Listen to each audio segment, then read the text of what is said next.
to develop the philosophy and also be able to defend your virtues and your values. You need a good library. Shof got me started on my library. Here's one of the books he recommended. Think and Grow Rich by Napoleon Hill. Think and Grow Rich. Shof said to me, doesn't that book title intrigue you? Think and Grow Rich. Don't you have to read that book? Think and Grow Rich. I said, yes, sir. By Napoleon Hill. I went and found that book in a used bookstore. That's where I had to start. In a used bookstore. I paid less than 50 cents for it. I've still got it.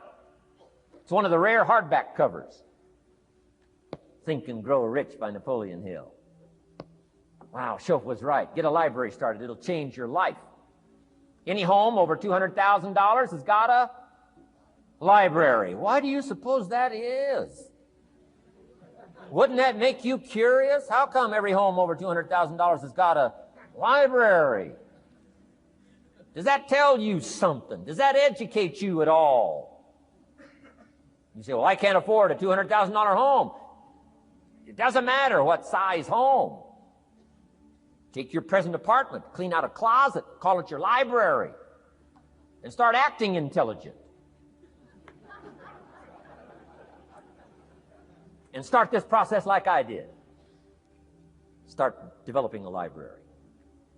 Here's what your library needs to show, that you're a serious student of health and life, spirituality, culture, uniqueness, sophistication, economics, prosperity, productivity, sales, management, skills, values of all kinds. Let your library show you're a serious student.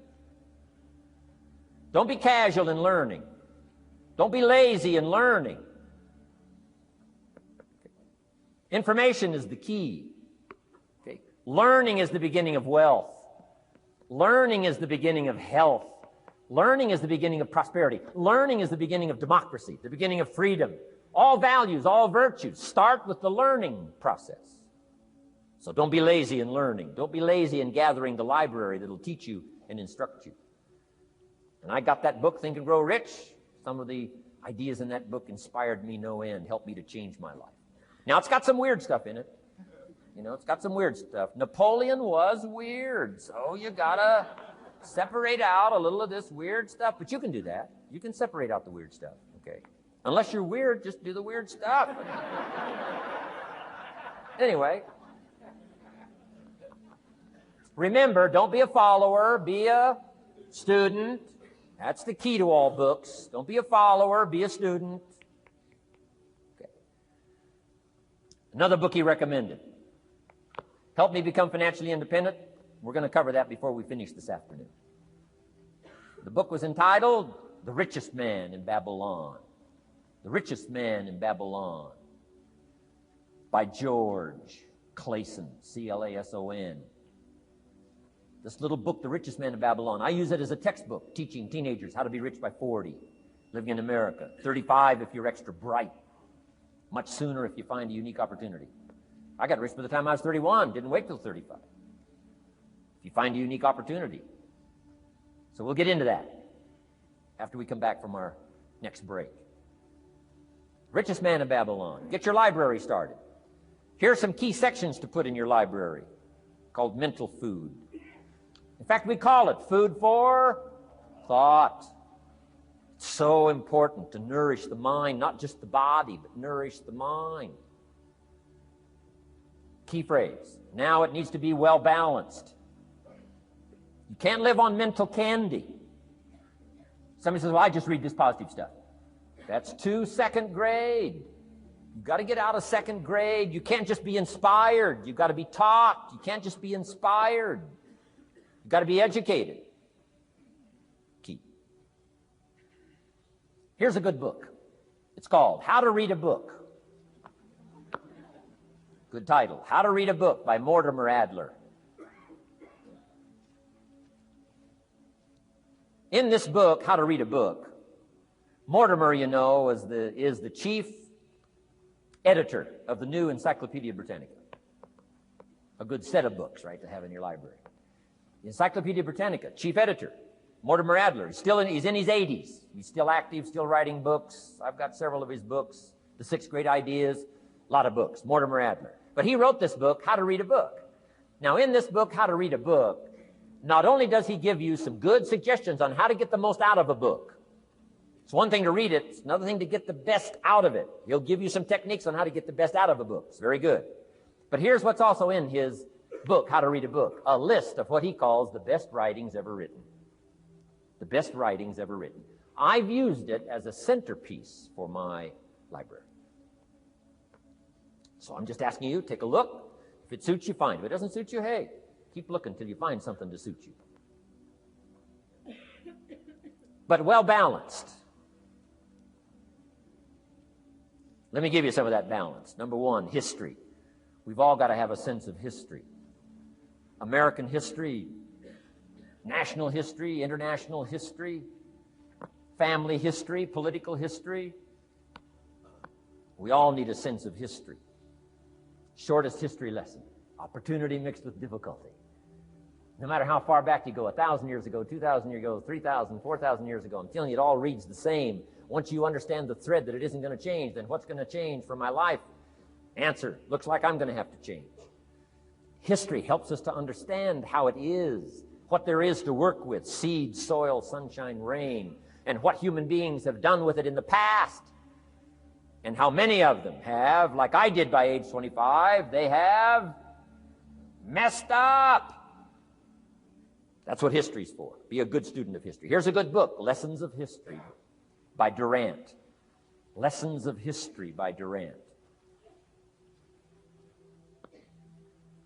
This little book is only 100 pages, but I'm telling you, it's so well written, you'll be intrigued, as I was. This little book, Lessons of History by Durant.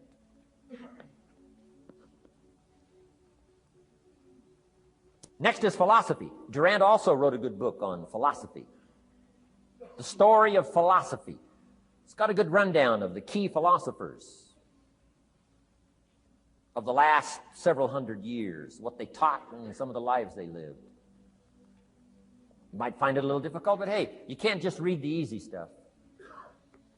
Key phrase to add here in parentheses, don't just read the easy stuff. You won't grow. You won't change. You won't develop. Tackle the more difficult stuff.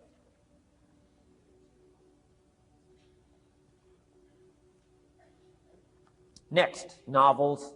Novels are good. Sometimes an intriguing story keeps our attention so that the author can weave in the philosophy he or she is trying to get across.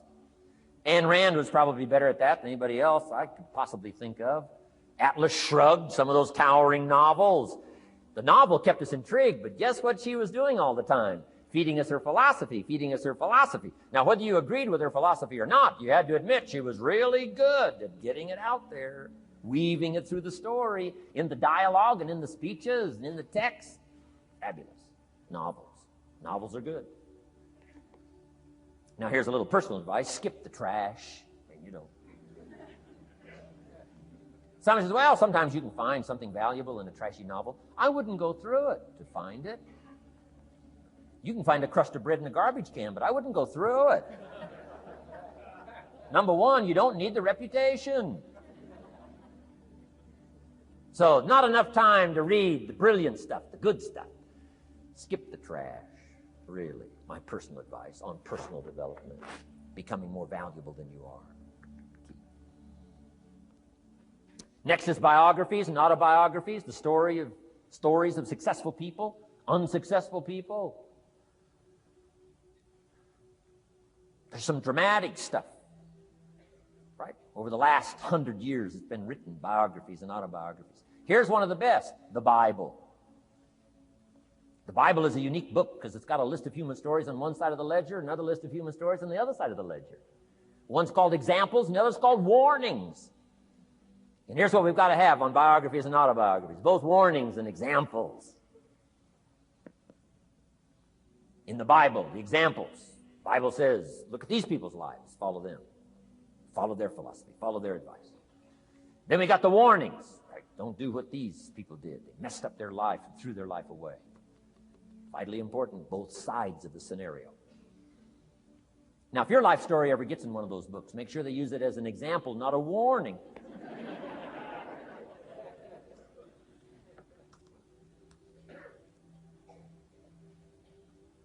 Also, we need balance, both sides, balance, good and evil, biographies, autobiographies.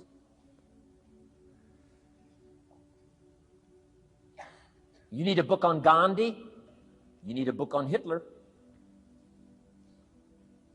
One to illustrate how high a human being can go, and the other one to illustrate what? How low and despicable a human being can become. We need both sides of the scenario. Next, accounting. Got to have a little, at least primary view of accounting. Kids have got to start learning the difference between a debit and a credit.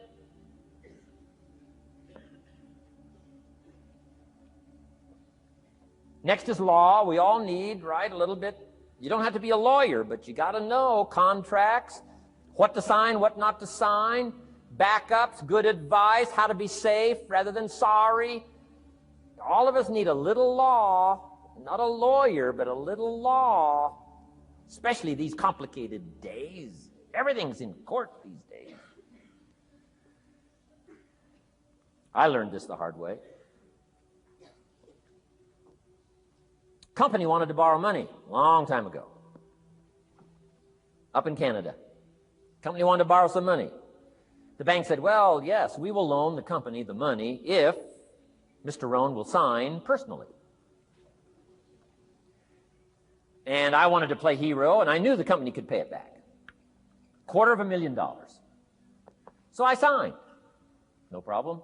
Sure enough, within less than a year, they paid it all back. $250,000. I am now a hero. Well, about a year later, this company gets in financial trouble. They go back to the bank and borrow this $250,000 again. I said, I hope my phone doesn't ring because I won't sign the note this time. Because I knew they were in trouble. I knew they were probably going to go bankrupt. My phone never rang. I'm off the hook. Sure enough, within less than a year, the company goes bankrupt. Can't pay. But I get this letter from the bank saying, Dear Mr. Rohn, since the company cannot perform its obligation and pay this $250,000, and since we have here your personal guarantee, would you please send us your check for $250,000? I said, hey, hold it. There must be some mistake here. I signed that first note, and they paid it all back. I wouldn't have signed the second note. I didn't sign the second note. Well, what I didn't know I had originally signed was a continuing guarantee. I'm asking you to study a little law, know what to sign, know how to defend yourself, right? Say, hey, we'll get back. Don't sign too quickly. I mean, there's all kinds of things here. Be a student. Don't be lazy in learning. How to defend as well as nourish. How to grow as well as take care of your enemies. You got to learn. Let your library indicate that you're a serious student about personal relationships with your family, gifts and skills, economics, and all the rest. Here's the next one. Economics. Economics. We're going to cover, especially for the kids today, how to become financially independent. We're going to let the adults listen. I've been teaching kids for the last 18, 19 years, how to be rich by 40, 35 if you're extra bright. Most kids think they're extra bright. They go for 35. Or much sooner if you find a unique opportunity. We're going to get into that. Be a student of economics. Next, culture, sophistication. Don't leave that out of your life. Culture, sophistication. Culture is part of the fabric of the nation.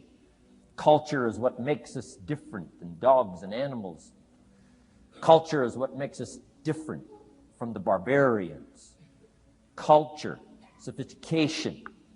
Be a student of the dance and the art and the music and all the rest of those extraordinary human values that are possible for us all to participate in as well as to enjoy. Be a student of culture. And the last one is spirituality. Study it from the Bible and all the related books about spirituality. If you're a believer, study and practice. Let your library show you're a serious student. Next, keep a journal. Shelf said, Mr. Rohn, not only be a student, but the good ideas that you develop from the books. Keep a separate journal. Write all this stuff down. Here's what he said. Don't trust your memory. If you're serious about becoming wealthy and powerful and sophisticated and healthy, influential, cultured, unique, keep a journal. Don't trust your memory. If you listen to something valuable, write it down. If you come across something important, write it down. Write it down. Now, I used to take notes on pieces of paper and torn off corners and backs of old envelopes and restaurant placemats and long sheets and narrow sheets and little sheets and pieces thrown in a drawer. Found out, best way, keep a journal. I've been keeping these journals now since age 25. It makes up a valuable part of my own learning, and it's a valuable part of my library. My own journals now form a good portion of my own library. The stuff. I'm trying to get kids to do like I do, be a buyer of empty books. Kids find it interesting I buy an empty book. Especially at my status in life. What did I pay for this one? $26. Kids say, $26 for an empty book? Why would you do that? Well, the reason I paid $26 is to press me, to see if I can't find something worth $26 to put in here. And I'm telling you, all my journals are private. But if you got a hold of one of my journals, you wouldn't have to look very far until you would say, this is worth more than $26. I must admit, if you got a glimpse of Mr. Rohn's journals, you'd have to say he is a serious student. Not just committed to his craft, but committed to life, committed to skills, committed to learning, to see what I can do with seed and soil and sunshine and rain and miracle and possibilities and turn it into equities of life and treasure, family relationships, enterprise, sales, management, gifts galore, everything you want, all available, especially in America. I'm asking you, keep a journal. I call it one of the three treasures to leave behind. Let me give you that. One of the three treasures to leave behind. Number one is your pictures. Take a lot of pictures. Did you ever look back, right? 2 or 3 generations, just a handful of photographs way back there. Wouldn't it be something if there was album after album, thousands of pictures to help tell the story? A picture's worth 1,000 words. Don't be lazy in capturing the event. How long does it take to capture the event? A fraction of a second. How long does it take to miss the event? A fraction of a second. Errors in judgment or disciplines. Take lots of pictures. Help tell the story. When you're gone, one of the things to leave behind, the treasure in picture as well as in words. Next, your library. The library that you gathered, that taught you, that instructed you, that helped you to defend your ideals, that helped you to develop a philosophy, that helped you to become wealthy and powerful and healthy and sophisticated and unique. The library that helped you conquer some disease. The library that helped you to conquer poverty. The library that caused you to walk away from the ghetto. The library, the books that instructed you, fed your mind and fed your soul. Leave your library behind. One of the greatest gifts you can leave behind is your library. Stepping stones out of the darkness into the light. And third is your journals. The ideas that you picked up. The notes you took at seminars like this. Wherever you found an occasion to gather something valuable and put it in here so you could go back over it and go back over it. Repetition is the mother of skill. Read it one more time. Learn it one more time. See if you can digest it one more time. Let it coach you one more time. Let it teach you one more time. Let it inspire you one more time. Words are inspirational. The lyrics of a song. And not just read it once. That's why we put our stuff on cassettes so you can go through it again and again and again. If you hear a beautiful song that does something to you, you don't say, well, that's enough. Don't need to hear that again. No. Wouldn't you want to hear it again, hear it again, hear it again? Let it instruct you. Let it feed you. Let it teach you. Take you on wings of emotional journeys. Wouldn't you want to do that again? The answer is yes. That's what's so important. And Here's what's important. One of the things to leave behind, that's your journals. All the stuff you took the meticulous time to gather. One of the greatest proofs that you're a serious student. Taking pictures, that's pretty easy. Buying a book at a bookstore, that's pretty easy. Here's one that's a little more challenging. Be student enough of your own life and your own future and your own destiny. Be student enough to take the time to keep the notes and keep the journal. You'll be so glad you did. What a treasure to leave behind when you go. Your journals. Wow. I wouldn't be without mine now. I'm in Carmel, California, one of my favorite places. It's where I wrote my first book called Seasons of Life. I went to this little church one Sunday morning. First time I'd been there. Little small church, I don't know, 150 people. Classic sermon that morning. Classic sermon. One of the best I've ever heard in all of my life. I happened to be there. And I had my journal. While this sermon is going on, I can't believe it was so precise, it was so unique, it was so powerful. And I've got my journal, and I'm taking notes. Taking notes of this classic sermon. I'm asking you to be no less sincere and be no less committed to the advancement of your philosophy, the set of the sail. Talk about have your best year ever this year, and then get ready for next year, your very best year ever, and they'll start being the best year after year. If you'll commit yourself to some of this simple stuff called personal development, start with a walk around the block. Start with the refinement of your philosophy. Start with the teaching of your own fabulous mind, where all the answers are.